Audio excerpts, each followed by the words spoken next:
What's going on, guys? Welcome to your 19th HTML5 tutorial, and this is actually my first tutorial since I moved to New York. For those of you guys who were watching before, you knew that I used to live in North Carolina and then I moved up to New York a couple weeks ago.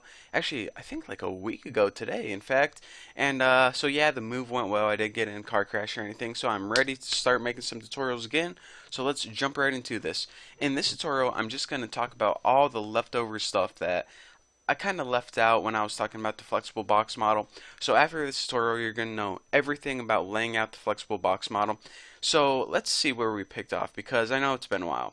Okay, so obviously by this little website, we've been talking about the WebKit box flex property, which means say you had 3 boxes of a fixed width and you had one that was box flex 1, it would just say, okay, take up all of the available extra space. So what it would do is it would add all these and see how much space it had left over in the parent, and it would just give this that much space. So actually, this let's see what property, this width property, you don't even need it anymore.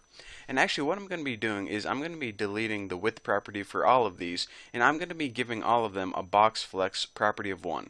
So delete this, paste that in its place, delete this width, paste in its place. And the reason we don't need the width anymore is because it's automatically, if I show you guys actually, it's automatically going to figure out the width of the parent and then figure out how it can evenly flex all of these to give them all the same share of the pie. So I know this parent is like 700 pixels wide, but say this parent was 1,000 pixels wide. What it would do is it say, okay, I have 4 kids, and since they all have the same box flex value of 1, I'm going to flex them all 250 pixels. And yes, I know that we have margin and paddings as well, but I'm just giving you guys an easy example. So here is what you know already. You know that there's a box flex property of 0 whenever you're working with fixed width. You also know 1 to make it flexible. But did you know that you can have a box flex value of anything greater than 1? For example, 2, 3, 5, whatever you want. And you're saying, okay, that kind of just blows my mind because I know that oh, excuse me, got a hairball in my throat.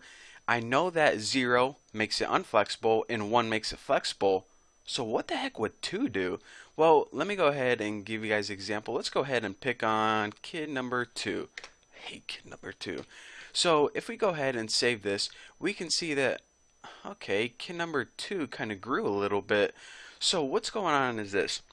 You know how I told you guys if the parent was 1,000 pixels wide and you had each of these with the property of 1, then it pretty much says 1,000 divided by 4, since you have 4 kids, equals 250. Now, I didn't explain that to you guys because I didn't think you guys could do math. I explained it because of this.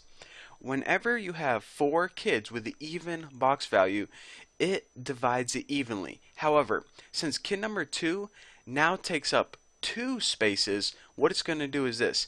Think of it like this. This number right here says how many spaces do you want to take up. So this one takes up 1, this one takes up 2, this one takes up 1, and this one takes up 1. So now if you add them together, 1, 2, 3, 4, 5. So now it's going to say 1,000 divided by 5. Each space has 100 pixels. So this one takes up, 200, 200, 400, 200. Or you can think of it like this as it's easier. Whenever you have a box flex value of 1 and 2, the one with a box flex value of 2 is going to take up twice the width of 1. And 3 would take up 3 times the width as 1. That may be an easier explanation. So let me go ahead and change this back to 1. And now what I want to do is I want to show you guys one last example. And this is the last thing I want to talk to you guys about concerning the flexible box property. So say, okay, we need to change or give mommy a height. So say we have a height of like 300 pixels. Height equals 300 pixels. So mommy is 300 pixels tall. For some reason, that's how tall we want our website. And now we say each kid has a height of, I don't know, 100 pixels. So let me just go ahead and change this right here. So go ahead and give each kid 100 pixels. And this one too. And of course this one too right there. And what we're going to do is go ahead and save this, refresh it, and take a look at it. So now we're laying out our website. Okay, that's how tall we want it. Looks pretty good. Yeah, this is how tall we want the kids, but I don't know. Like maybe we have an article and a picture here and an ad right here or something stupid. You say, okay, this website is looking pretty good, but I wish these could just move down a little bit in the center because they look kind of weird when they're jammed up against the top there. Well, what we can do is we can add a vertical alignment in the web, or excuse me, in the flexible box model. And it's not vertical align like before. You add this property whenever you want to vertically align the crap inside your box. It's WebKit, and this is going to change whenever browsers start adopting this. But for now, when you're using Chrome, it's WebKit box minus align, and it has a bunch of values. For now, I'm just going to show you guys center real quick. Whenever you center this, think of this right here as saying vertical align property. Vertically align everything in my box.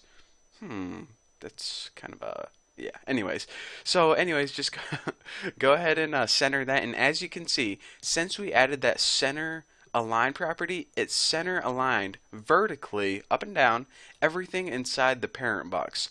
So as you can see, now all of these kids are in the center vertically. Again, I'm not talking about horizontally, vertically. Can't stress that enough. And actually, it isn't top, center, bottom.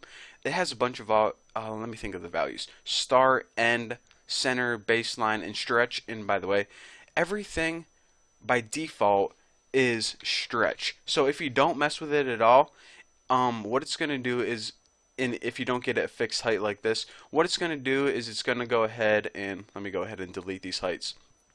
The reason it's not stretching is because I gave it a fixed height, but if I get rid of that, by default in the Flexbox model, everything is set to stretch. So now I should refresh this, and if I don't look like a fool, everything is stretched out perfectly.